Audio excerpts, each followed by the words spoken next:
Proszę Państwa, ta nagroda ma dla mnie ogromne znaczenie. Może jest, tych nagród przyznawano mojej wspólnocie bardzo wiele. Ta jest, powiedziałem, trzecia w Panteonie. Pierwsza to jest nagroda Totus, druga to jest nagroda księdza Tischnera i ta właśnie nagroda.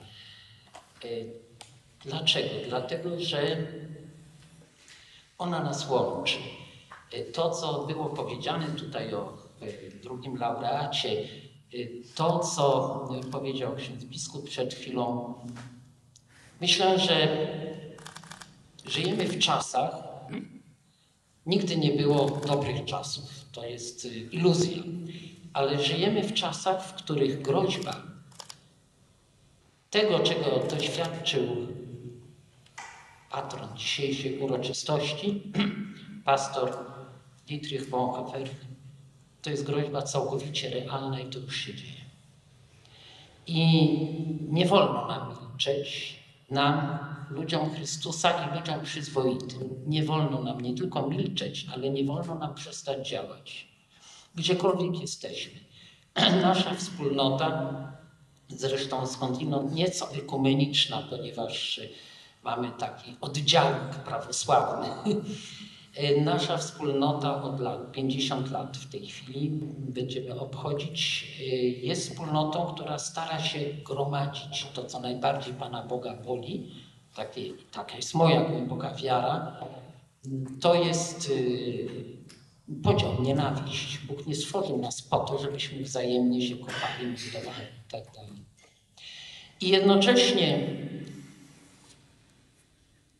to, że tu siedzimy, to, że ja mogłam przyjechać, mam 2 ręce, mam 2 nogi i jeszcze mam resztki rozumu. Miałam szansę, skończyłam studia, mówię kilkoma językami. To nie jest moja zasługa, to jest zadanie. I myślę, że przedstawienie naszej roli jako ludzi, jako naśladowców Chrystusa, jako zadania naszego życia, jako zadania budowania świata takiego, jak Pan Bóg stworzył i chce, żeby on był, to jest jedyne, co możemy zrobić i czego był również przykładem aż do męczeństwa pastor Dietrich Bonhoeffer. Był zresztą dla mnie osobiście jednym z przykładów w mojej drodze, poszukiwaniach. On i kilku innych ludzi, oczywiście było ich bardzo wielu, którzy poświęcili życie walcząc o prawdę. Oddali swoje życie w walce o prawdę, o miłość, o uczciwość, o sprawiedliwość, o pokój.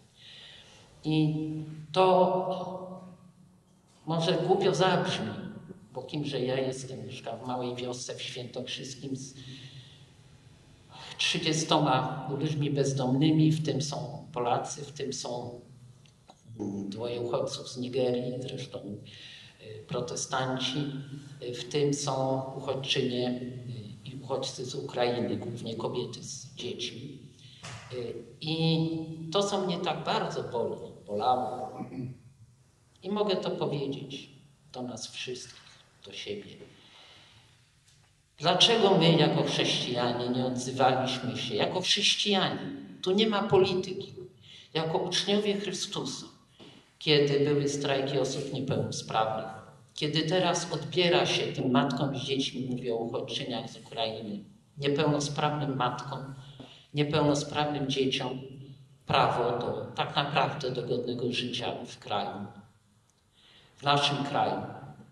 To są wszystko osoby, które przeszły straszne rzeczy.